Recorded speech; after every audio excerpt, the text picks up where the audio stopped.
இந்த ஆன்டி வெளியே போகும்போது கொஞ்சம் சும்மா நிம்மதியா விடுங்களேன்டா, அதுவே இப்ப வெளியே கிளம்ப போகுது. அது தெரியாம அந்த ஆன்டியை போட்டு இந்த அடி அடிச்சிட்டு இருக்கீங்க. சோ பிக் பாஸ்க்கான 2வது ப்ரோமோ வந்திருக்கு, நீங்க எல்லாம் பாத்துருப்பீங்க.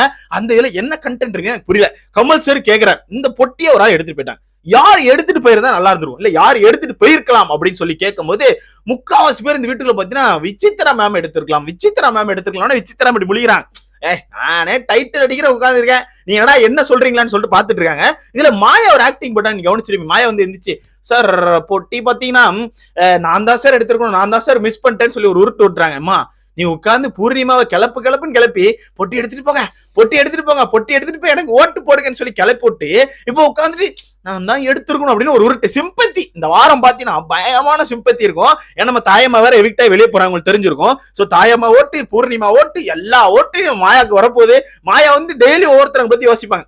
பூர்ணிமா இல்லாம எனக்கு ரொம்ப சங்கடமா இருக்கு, அடுத்த நாள் விசித்ராமா இல்லாம எனக்கு ரொம்ப சங்கடமா இருக்கு. இந்த மாதிரி வரப்போற வாரங்கள் சிம்பத்தியை வச்சு தீட்ட போறாங்க. மக்கள் எல்லாம் தயாரா இருங்க, சிம்பத்தி கார்டு அட்டி தாறுமாறா உள்ள போகுது. இதுல பாத்தீங்கன்னா என்ன பொறுத்த வரைக்கும் யார் எடுத்துட்டு போயிருக்கலாம்னு கேட்டீங்கன்னா மணி எடுத்துட்டு போயிருக்கலாம்.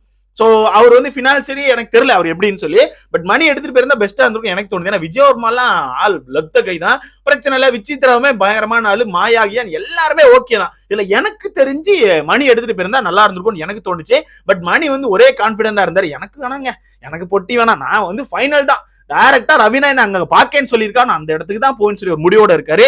நீங்க சொல்லுங்க, யார் அந்த பொட்டி எடுத்துட்டு போயிருந்தா டிசர்வாவும் இருந்திருக்கும், நல்லாவும் இருந்திருக்கும். ஏன்னா பூர்ணிமா டிசர்வ்னு கேட்டீங்கன்னா எனக்கு தெரிஞ்சு வேணாம்னு சொல்லி தோணுச்சுன்னா ஒண்ணுமே பண்ணல, மக்கள் ஆதரவு இல்ல, மக்களை கரெக்டா சிரிக்க வைக்கல, மக்களுக்கு ஒரு என்டர்டைன்மெண்ட் இல்லாம அந்த ஷோவை டாக்ஸிக்கா மட்டும் தான் மாத்திருக்கு அந்த பொண்ணு. சோ அந்த பொண்ணு 16 லட்சம் எடுத்துட்டு போயிட்டேன்னு சொல்லி ஒரு சைடு சரி என்ன பண்ணடா அப்படின்னு யோசித்தாலும் சரி ஓகே போய் சொல்ல அப்படின்ற மாதிரி தான். இந்த வகையில சரி போயிட்டு போங்கன்னு சொல்லி விட்டுலாம். சரி நீங்க சொல்லுங்க யார் எடுத்திருந்தா டிசர்வா இருக்கும்னு சொல்லி. மத்த எல்லாருமே கப் அடிச்சிடலாம்னு உட்காந்துருக்காங்க. இப்போ விஷ்ணு, மணி, தினேஷ் எல்லாம் என்ன இதுல உட்காந்துருக்காங்க தெரியல, எல்லாருமே கப் அடிச்சிடலாம் இருக்காங்க, இன்க்ளூடிங் விசித்ரா கூட. அவங்க கூட நம்ம கப் அடிச்சிரும் சொல்லிட்டு ஒரு பெரிய மனசோட இருக்காங்க. எனக்கு தெரிஞ்சு வாய்ப்பு இல்லை நண்பர்களே. அப்படிங்கும்போது கொஞ்சம் யோசனை நீங்க பண்ணியிருந்திருக்கலாம். பட் பரவாயில்ல, இட்ஸ் ஓகே, ஏதோ ஒன்று நடந்துட்டு. சரி நீங்க சொல்லுங்க யார் வந்து உண்மையாவே டிசர்வ் அந்த 16 லட்சம் சொல்லி மறக்காம கமெண்ட்ல போட்டு. ஒரே ஒரு ஆள் தான் எவிக்ஷன் இப்போ ஒருத்தி சொல்லியிருக்காங்க, இன்னும் ஒரு ஆள் அனுப்புறதா இருந்தா யார் அனுப்புனா கரெக்டா இருக்கும்னு சொல்லி உங்களோட மறக்காம கமெண்ட்ல போடுங்க. அடுத்த பார்க்கலாம்.